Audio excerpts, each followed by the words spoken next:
Hi students, welcome all of you in our next class.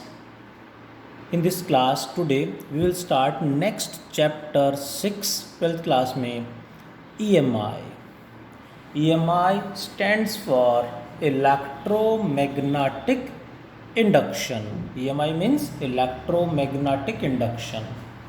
EMI क्या होता है ये हम इस चैप्टर में पढ़ेंगे, दिस इज चैप्टर 6 में. कॉन्सेप्ट किसने दिया, कॉन्सेप्ट क्या है, पूरा डिटेल में डिस्कस करेंगे. Concept was given by Faraday known as Faraday's laws of EMI, Faraday's laws of electromagnetic induction. Faraday ये वही हैं, great scientist he is. Faraday वही जिन्होंने इलेक्ट्रोलाइसिस का कॉन्सेप्ट दिया था, फेराडेज लॉ ऑफ इलेक्ट्रोलाइसिस. यहाँ पे फेराडेज लॉ ऑफ EMI पढ़ेंगे कि करके. इस चैप्टर में मेनली हम देखेंगे कि में ध्यान हो तो चैप्टर 4 में क्या था, करंट से मैग्नेटिक फील्ड कितना प्रोड्यूस होता है, that is known as magnetic effect of current. Please ध्यान दें, चैप्टर 4 में पढ़ा हमने करंट से कितना मैग्नेटिक फील्ड कैसे प्रोड्यूस होता है. यहाँ इस चैप्टर 6 में हम पढ़ेंगे मैग्नेटिक फील्ड से, मैग्नेटिक फ्लक्स से करंट कितना और कैसे प्रोड्यूस होता है. उल्टा, चैप्टर 4 में करंट से कितना मैग्नेटिक फील्ड प्रोड्यूस होता है और चैप्टर 6 में मैग्नेटिक फील्ड और मैग्नेटिक फ्लक्स से करंट कैसे और कितना प्रोड्यूस होता है वो हमें पढ़ना है. यहाँ पे थोड़ा सा शायद समझ में आया होगा. मैग्नेटिक फील्ड, मैग्नेटिक फ्लक्स से करंट यहाँ पे जनरेट करेंगे, कैसे होता है वो सीखेंगे. Concept was given by Faraday. Faraday ने क्या कहा, फेराडे ने कहा when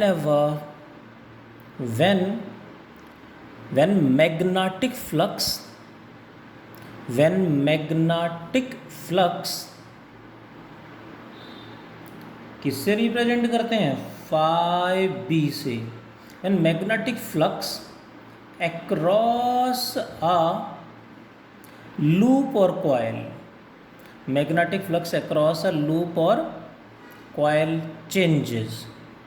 जैसे ही मैग्नेटिक फ्लक्स किसी लूप और कॉयल में चेंज होगा, देन करंट और EMF, ध्यान देंगे, करंट और EMF उस लूप और कॉयल में जनरेट हो जाएगा, प्रोड्यूस हो जाएगा. बट विल राइट करंट और EMF is induced in the loop और कॉयल. करंट और EMF is induced in the loop और कॉयल.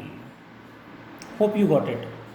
मैग्नेटिक फ्लक्स देखना है हमें क्या होता है वो डिस्कस करेंगे. लास्ट चैप्टर 5 में भी सीखा क्या होता है, बट यहाँ पे भी मैं एक्सप्लेन करूँगा मैग्नेटिक फ्लक्स क्या होता है. मेन इज किसी भी लूप में मैग्नेटिक फ्लक्स चेंज होगा तो उस लूप में करंट फ्लो कर जाएगा. कैसे, Faraday had taken what, Faraday ने वही एक्सपेरिमेंट किए, बहुत सारे बेसिक एक्सपेरिमेंट. क्या था, he had taken a loop, एक सर्कुलर लूप लिया, मेटालिक वायर है सिंपल, उसको ऐसे बेंड कर दिया, साथ में इसके साथ एक सेंसिटिव गैल्वेनोमीटर कनेक्ट कर दिया. Galvanometer does what, measure small current और स्मॉल वोल्टेज, यानी स्मॉल करंट को मेजर करेगा. सिंपल वायर है, मेटालिक वायर है, कोई बैटरी वगैरह कुछ नहीं इसके अंदर. Now when Faraday moved a magnet with south pole towards the loop, इस तरह से रखा, इसको लूप की तरफ ऐसे मूव कराया, then he observe that galvanometer shows deflection. Galvanometer deflection कब शो करेगा, galvanometer shows deflection when current flows. इस वायर में सिंपल मेटालिक वायर है, कोई बैटरी वगैरह कुछ नहीं है इसके अंदर, बट फिर भी मैग्नेट को पास लेके आए तो इसमें करंट प्रोड्यूस हो गया, उसे हम बोलते हैं करंट इंड्यूस हो गया है, यानी EMF जनरेट हो गया जिसने करंट को इंड्यूस कर दिया. मैग्नेट को दूर लेके गई तो फिर से डिफ्लेक्शन आया, बट ऑपोजिट डायरेक्शन में. इस तरह से बहुत सारे एक्सपेरिमेंट फेराडे ने काफ़ी डिटेल में स्टडी किए और फिर कॉन्क्लूजन्स निकाले the conclusions are known as Faraday's law of EMI. Hope you got it. Simple wire है, गैल्वेनोमीटर अटैच कर दिया है, मैग्नेट को पास लेके जा रहे हैं तो ऑटोमेटिकली इसमें करंट जनरेट हो जाता है, दूर लेके जा रहे हैं तो भी करंट जनरेट हो जाता है. अब पॉइंट आया, इसमें करंट जनरेट क्यों हो रहा है? मैग्नेट के पास आने से दूर जाने से इसमें करंट जनरेट हो रहा है. तो what is the reason? Starting में लगा मैग्नेटिक फील्ड की वजह से हो रहा होगा. आफ्टर डिटेल्ड रिसर्च कंक्लूजन निकला कि फ्लक्स, फील्ड भी इसी के अंदर इंक्लूडेड है, फील्ड से भी होगा. Means main is magnetic flux इसके अक्रॉस चेंज होगा तो इसमें करंट इंड्यूस हो जाएगा, फ्लो कर जाएगा. Hope you got it. So first point में फेराडेज लॉ ऑफ EMI, ये question as it is board exam में आ चुका है. What are state and explain Faraday's law of EMI. तो कैसे लिखना हमें? फर्स्ट पॉइंट में इस तरह से कभी भी लॉज की बात आए तो हमेशा उस मेन जो कॉन्सेप्ट है उसको डिफाइन करना होता है. सो फर्स्ट पॉइंट में क्या लिखेंगे? Definition of EMI. First point में EMI को डिफाइन करेंगे. What it is? वही, when magnetic flux across a loop और कॉइल चेंजेस देन करंट और EMF is induced in the loop और कॉइल. सेकंड पॉइंट में उन्होंने कहा इंड्यूस्ड EMF, कितना EMF इंड्यूस होगा, कितना वोल्टेज जनरेट हो जाएगा. इंड्यूस्ड EMF को मैं V से रिप्रेजेंट कर रहा हूँ, कुछ बुक्स में एप्सिलॉन से या E से रिप्रेजेंट कर देते हैं. Induced EMF across a loop और coil is directly proportional to change in magnetic flux per unit time. Can also be written as directly proportional to rate of change in magnetic flux. What is phi b? Magnetic flux. Delta phi b मतलब change in magnetic flux है, ध्यान से समझेंगे. What is delta t? Change in time और time taken कह सकते हैं. Proportionality constant in this case is -1. Proportionality constant is -1 into delta phi b by delta t. Got it? For one turn, एक ही turn है तो n turns हुए तो, for n turns हुए तो इंड्यूस्ड EMF पे क्या इफेक्ट पड़ेगा? For n turns induced EMF becomes -n delta phi b by delta t, यानी n टाइम्स इंक्रीज हो जाएगा. Got it? This is induced EMF. कैसे और कितना जनरेट होगा? अब EMF है मतलब पोटेंशियल डिफरेंस क्रिएट हो गया, इसमें बैटरी बन गई है ये, तो करंट भी फ्लो करेगा. How much current will flow? That is induced current. Induced current is given by Ohm's law. कितना करंट फ्लो करेगा? V by R. Ohm's law, V by R में what is V? -n delta phi b by delta t upon R साथ में आ जाएगा. Where R is the, what is R? Where R is the resistance of the loop और coil, और we can से resistance of circuit. जिस circuit में current flow करेगा उसका रेजिस्टेंस ऑफ लूप और कॉइल. करंट का फॉर्मूला आ गया. इसमें नेगेटिव साइन क्या है वो भी हम डिस्कस करेंगे. करंट फ्लो कर रहा है मीन्स चार्ज फ्लो कर रहा है. कितना चार्ज फ्लो कर रहा है? That is known as induced charge. What is induced charge? Charge का फॉर्मूला क्या होगा? यू नो वेल, सबको पता होना चाहिए. Current multiplied by time. What is charge? Current into time. यह करंट, इसको टाइम से मल्टीप्लाई करेंगे तो time get cancelled. Charge becomes equal to -n by R delta phi b. यहाँ पे इम्पोर्टेंट पॉइंट है, ध्यान से देखेंगे. सबको मैं रिपीट करूँगा, एक्सप्लेन करूँगा, समझते जाएं. एक बार मैं इंट्रोड्यूस कर दूँ फिर दोबारा एक्सप्लेन करूँगा सबको, और इन पे बेस्ड क्वेश्चन कैसे सॉल्व करने वो भी डिस्कस करूँगा. Please, important point is in current electricity, chapter 3 में जो हमने इलेक्ट्रिसिटी पढ़ा था, जो बैटरी से करंट हमें मिलता है. In current electricity charge flowing in a circuit delta q depends on time. Charge किस पे डिपेंड करता है? टाइम पे डिपेंड करता है. मीन्स जितना ज़्यादा टाइम के लिए करंट फ्लो कराएंगे उतना ही ज़्यादा चार्ज फ्लो कर जाएगा. While we can say but in electromagnetic induction in EMI induced charge doesn't depend on time. ध्यान देंगे, इंड्यूस्ड चार्ज यहाँ पे ईएमआई में delta Q doesn't depend on time, doesn't depend on time. यहाँ पे time पे डिपेंड नहीं करता। किस पे डिपेंड करता है? Doesn't depend on time. While delta Q यानी charge, while delta Q depends on change in magnetic flux. मैं बार बार स्ट्रेस डाल रहा हूँ इस वर्ड पे। मैग्नेटिक फ्लक्स पे डिपेंड नहीं करता, चेंज पे डिपेंड करता, उसमें चेंज कितना हुआ। अब वो फ्लक्स को चेंज होने में 2 मिनट लगाओ, 2 सेकेंड लगाओ, 2 दिन, 2 घंटे, कितना भी टाइम लगे, चार्ज उतना ही फ्लो करेगा। So charge depends on change in magnetic flux in EMI, जबकि इलेक्ट्रिसिटी में charge depends on time. Hope आपको समझ में आया होगा। वन मोर इम्पोर्टेंट पॉइंट यहाँ पे आपको देखना है, इसमें करंट फ्लो कर रहा है, मीन्स पोटेंशियल डिफरेंस भी इसमें है, यानी इलेक्ट्रिक फील्ड जनरेट हो गया इसके अंदर, तभी तो करंट फ्लो करेगा। इन इलेक्ट्रोस्टैटिक्स यानी फर्स्ट चैप्टर 1-2 में इलेक्ट्रोस्टैटिक्स मतलब study of charge at rest. In electrostatics electric field intensity जो हमने वहाँ पे पढ़ा था, क्वेश्चन भी आए थे। In electrostatics electric field is conservative. Electrostatics में जो इलेक्ट्रिक फील्ड था हमने पढ़ा भी था, क्वेश्चन भी थे, दैट इज़ कंजर्वेटिव। कंजर्वेटिव का मतलब हम सबको पता होगा, 11th में पढ़ा है हमने, यूज़ भी कई बार किया। वाइल इन इलेक्ट्रोमैग्नेटिक इंडक्शन, यानी यहाँ पे वायर में जो इलेक्ट्रिक फील्ड सेटअप होगा, while in EMI electric field intensity, electric field is non conservative. यहाँ पे इलेक्ट्रिक फील्ड क्या है? नॉन कंजर्वेटिव है। अब कंजर्वेटिव नॉन कंजर्वेटिव क्या है ये हमें पता होना चाहिए, ध्यान से देखेंगे इसको। Got it? इलेक्ट्रिक फील्ड ये कैसे हैं, इन पे बेस्ड एग्जांपल्स भी आगे डिस्कस करेंगे। अभी मैं इंट्रोड्यूस कर रहा हूँ पॉइंट्स जो हमें ध्यान रखने हैं। नेक्स्ट इज यहाँ पे हमें देखना है कि इसमें जो नेगेटिव साइन आ गया है वो भी इंट्रोड्यूस करेंगे। Next important point is negative sign जो यहाँ पे फॉर्मूले में आया है, negative sign was given by length.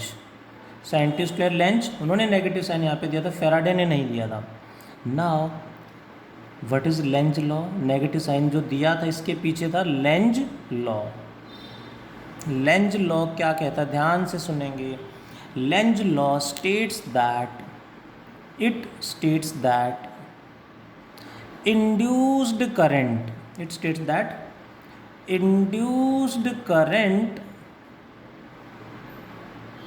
induced current always opposes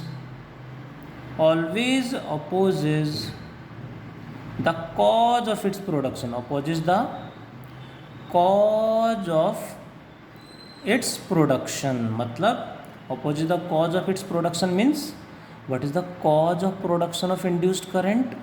induced current को कौन प्रोड्यूस कर रहा है? change in flux, rate of change in flux। so that is depends on change, that is always opposes cause of its production, that is always opposes change in magnetic flux को हमेशा oppose करेगा। और इसी statement से Lenz law हमें क्या बताता है? डायरेक्शन। लेंज लॉ ये इंपॉर्टेंट, देखो बेसिक लॉज ऑफ फैराडे आ गए यहाँ पे, ये एक्स्ट्रा पॉइंट है सारे जो इन पे एक नंबर के जो क्वेश्चन आजकल बन रहे हैं MCQ वगैरह, वो यहाँ से बन जाएंगे। ध्यान से हमें इन हर पॉइंट को समझना है, याद रखना है। Next, Lenz law tells what? Lenz law gives the direction of current, gives the direction of current. अब लेंज लॉ करंट की डायरेक्शन कैसे बताएगा?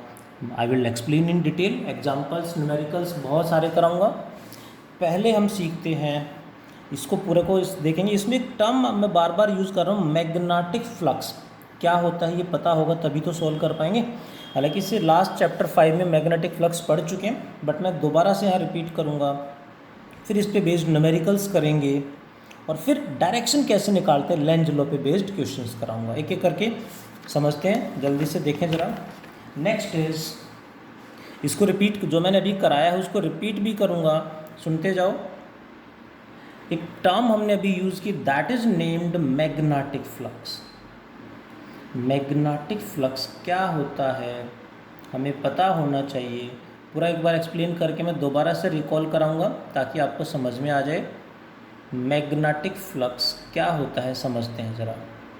5b, magnetic flux 5b is defined as the dot product of magnetic field intensity and area vector।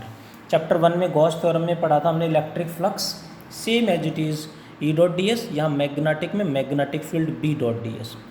Dot हटा देंगे तो vector sign भी हट जाएगा, क्या आएगा, B D S cos theta आ जाएगा। डॉट हटाएंगे तो B D S cos theta. ये दोनों फॉर्मूले कब वैलिड हैं, when magnetic field intensity is constant. Magnetic field constant है तो हम दोनों में से कोई फॉर्मूला अप्लाई कर सकते हैं न्यूमेरिकल में as per requirement. Variable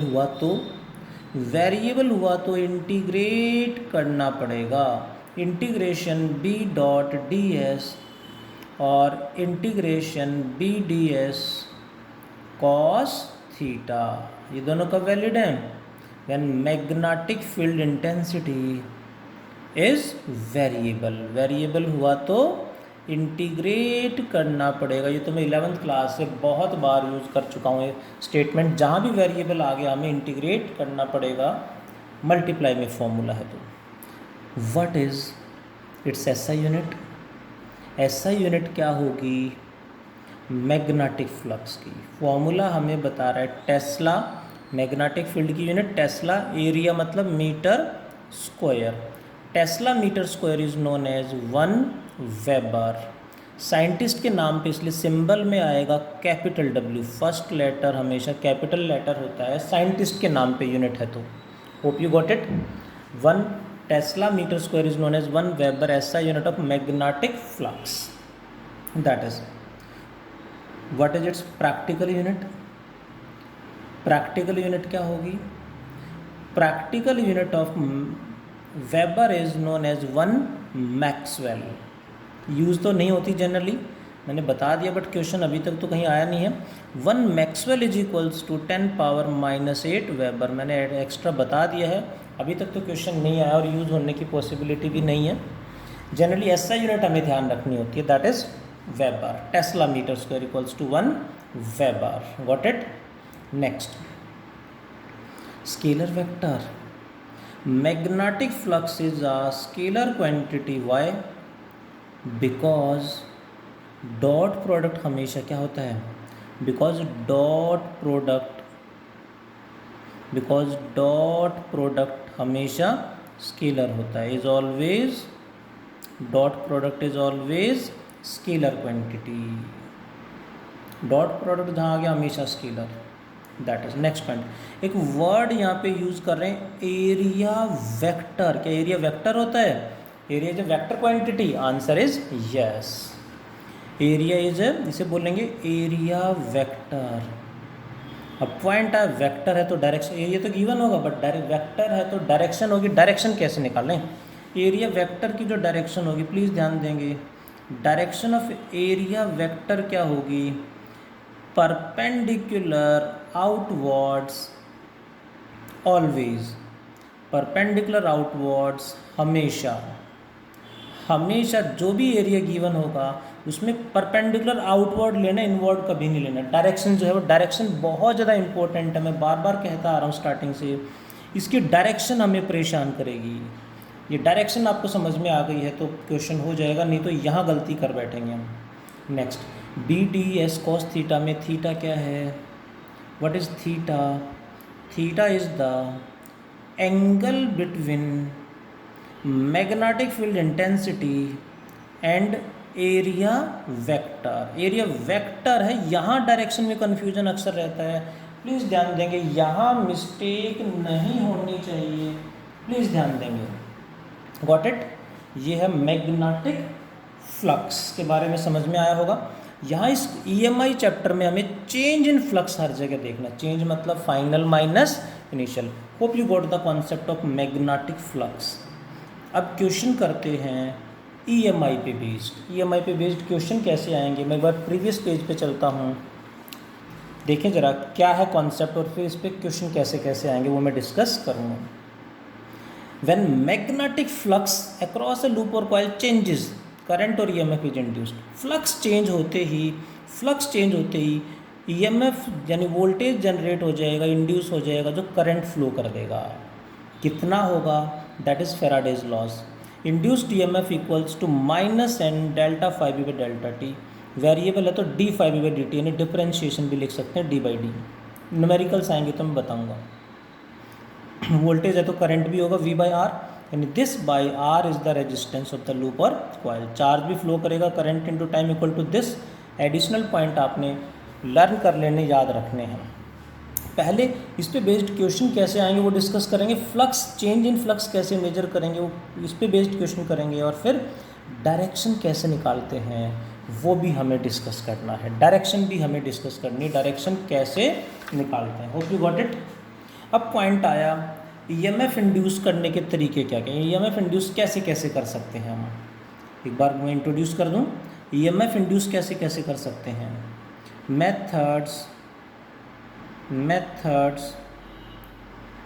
methods to produce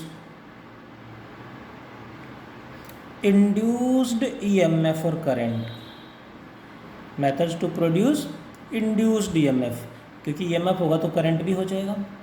first one, EMF induce करने का बेस है, मेन है by change in magnetic flux. सबसे मेन यही है, by change in magnetic flux. Magnetic flux में चेंज कर दो, करंट और EMF इंड्यूस हो जाएगा।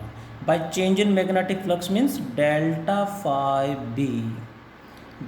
फाइव बी को चेंज कर दो, करंट इंड्यूस हो जाएगा, EMF इंड्यूस हो जाएगा। पॉइंट है फ्लक्स को चेंज कैसे कर दें।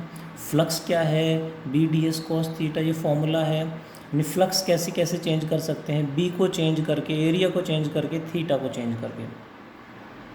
Bye change in magnetic field, B को चेंज करेंगे तो फ्लक्स चेंज हो जाएगा।